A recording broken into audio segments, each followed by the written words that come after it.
y a des livres qu'on lit et qu'on oublie. Il y a des livres qu'on lit et qui nous marquent. Et malheureusement, pas toujours pour les bonnes raisons. Aujourd'hui, je vais vous parler de ce livre. Train d'enfer pour Ange Rouge de Franck Thillier. Mais de quoi ça parle au juste? L'inspecteur Franck Charcot traverse une période très sombre après la mystérieuse disparition de sa femme Suzanne, enceinte au moment des faits, il y a 6 mois de ça.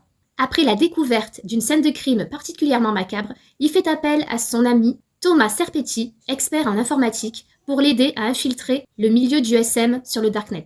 Pour l'aider dans cette sordide affaire, il sera accompagné de son binôme Cybersky et d'une célèbre profiler, Elizabeth Williams. Le tueur se surnomme lui-même l'Ange Rouge. Doudou Camélia, sa voisine voyante, le prévient qu'un grand danger le guette et qu'il est bien plus proche de lui qu'il ne le pense. L'affaire prend une autre tournure lorsque Charcot se rend compte sur une deuxième scène de crime, encore plus gore, les meurtres sont diffusés en direct sur le Darknet. Alors, qu'est-ce que j'en ai pensé de ce livre?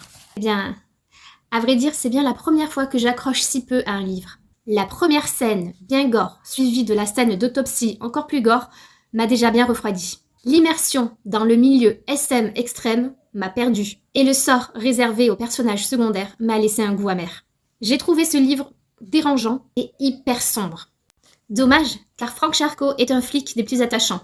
Bref, je n'ai pas aimé ce livre, mais pour sa défense, je dois le reconnaître, je l'ai lu à une période un peu compliquée de ma vie. Peut-être que ce n'était pas le bon moment. Peut-être que je l'aurais reçu autrement à un autre moment de ma vie. Mais je ne ferme pas du tout la porte à l'inspecteur Charcot. Et je suis quand même curieuse de lire la suite de ses enquêtes. Bref, vous l'aurez compris, je lui attribue une note de 3 sur 5.